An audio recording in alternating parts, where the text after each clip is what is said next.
Hi, everybody, and welcome. How's everybody doing today? I hope you're doing well. I'm doing well. Thank you. Halftime. And what can I tell you? We're out playing them. Uh, DTR is a rookie, folks, and he has moments. And, he came out really good in the beginning of the game, but then it got a little shakier as he went on. The lack of a running game made it very, very difficult for him to get done what needed to be done. And Smelly Junior, the running back, didn't help by fumbling right at the goal line. But this is not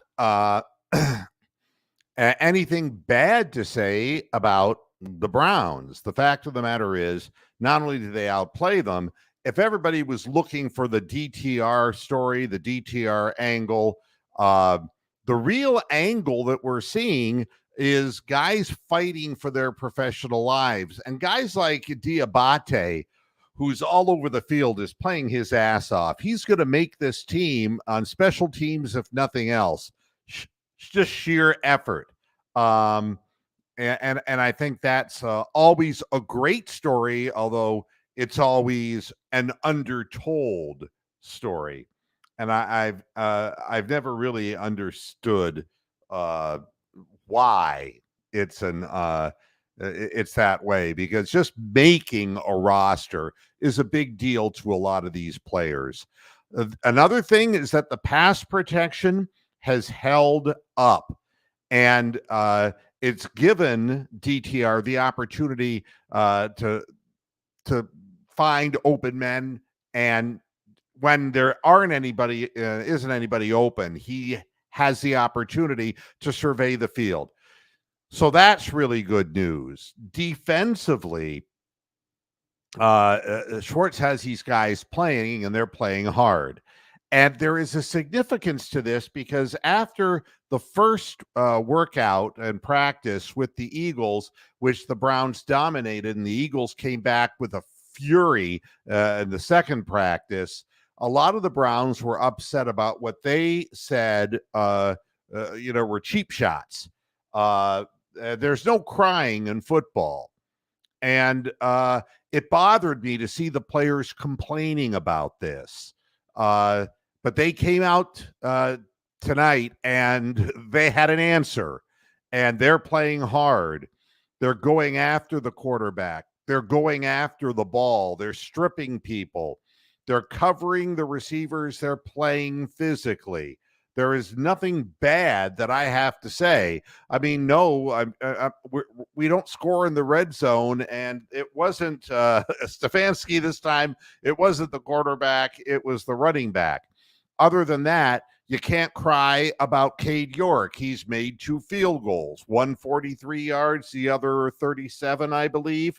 So, you know, this is not the case. And the reality is he is going to be the third string quarterback. He is not going to be the backup. Joshua Dobbs will be the backup. I guarantee you this. But what it tells me is last year, the Browns basically let Dobbs go. So it's not about this year. It's about, as a 5th-round pick, you make the roster, you make the team, you become a protected player, whatever the case may be. It's next year that he becomes a backup quarterback because he still lacks experience. And again, we started seeing him trying to fit balls in that maybe weren't fittable, Jim. And rookies want to make important big plays. He wants to be the backup quarterback. But that's not, you can't always do it by yourself. I think that he's active. He threw 2 blocks on one play and drew 1 flag. So he's out there trying, I'll always say that if people are giving effort, I'm all for it. And if we're roughing somebody up, I'm all for that. And that's an influence that you're seeing from Jim Schwartz, is that these players are going to play more physically. And that's going to be very important if we can get our interior linemen to stop the run. It's going to be a very interesting season if we can play bump for bump, bang for bang with these teams in the AFC Central. Hickman, you know, there are guys, you know, who are around the ball. And I don't know what the situation is with him, but he seems to be in the right place at the right time. Tom Darden, many, many decades ago, was that way for the Browns. He always seemed to be around the pass and in a position to pick off the ball. Unfortunately, Hickman had to come out of the game what looked like it might be a concussion. I don't have any information on that because I'm watching the game at the same time you are. You know, and I'm going to tell you the same thing about Watkins. He's not going to make it. He's going to be a practice squad guy. And I know it's crazy. He's leading the team for the third game in a row in yardage, but he's not going to make the team. David Bell is going to make the team. I don't say I agree with it, but I'm saying what's going to happen. And it's awkward, to say the least, because he's done everything that he could do to make the roster, but I think he's going to wind up being a practice squad guy. So who knows? Mark Ross, did you really? Fisher's big wheel. Oh my God. I'm speechless. I haven't heard that in a long, long time. Yeah, and that's exactly right, Bronk. There's no crying. You come back, and if you get your tail whipped, you come back harder the next time in the game when it counts. And that's what they're doing. I think that's good. And, you know, and again, Paramjot, I'm not disagreeing that based on performance alone, but there's no way that David Bell, he looks like a player who's being protected. Anthony Schwartz, on the other hand, is not being protected, and he'll be gone. The bottom line is that David Bell was a third-round pick, and they're not going to go back on that this quickly. What does it mean? You know, it's lineage. You know, it's draft lineage, I guess, more than anything. And again, looking at what we're doing, we're not making a tremendous number of mistakes, but not procedure mistakes. Offensively, the team was sound. We didn't have offsides or you know, illegal procedures called on our offense. The defense holding its ground and is attacking.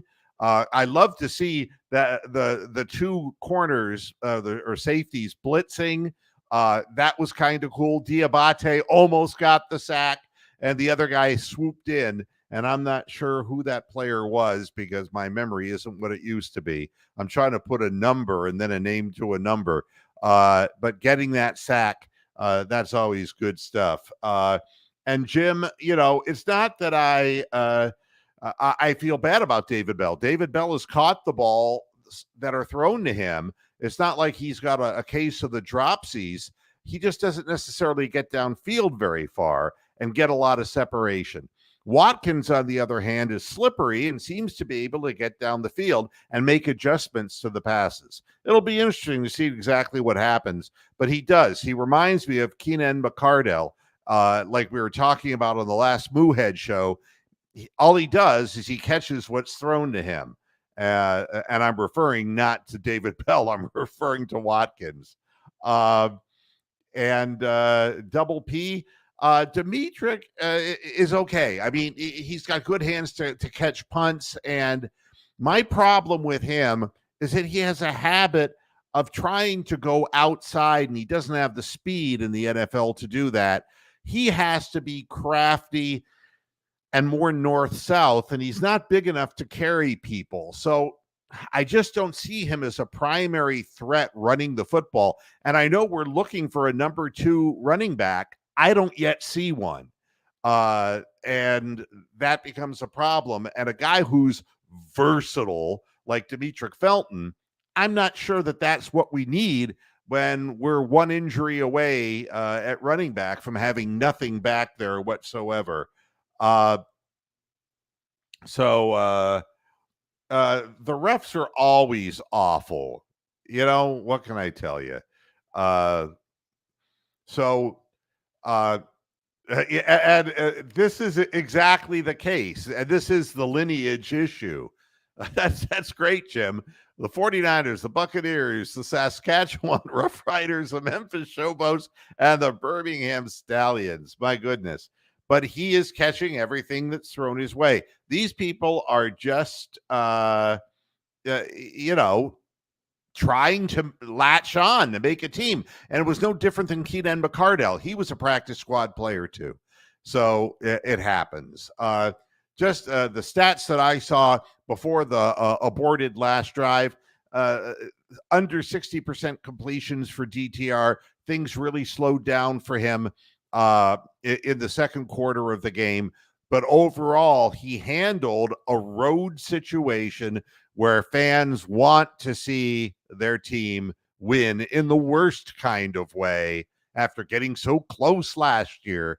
I'll take this performance by a rookie quarterback any day of the week. The kickoff is starting.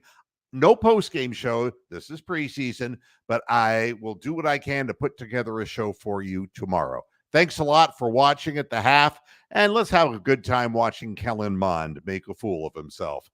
Until next time, hasta la vista, Pastorheads. Good night.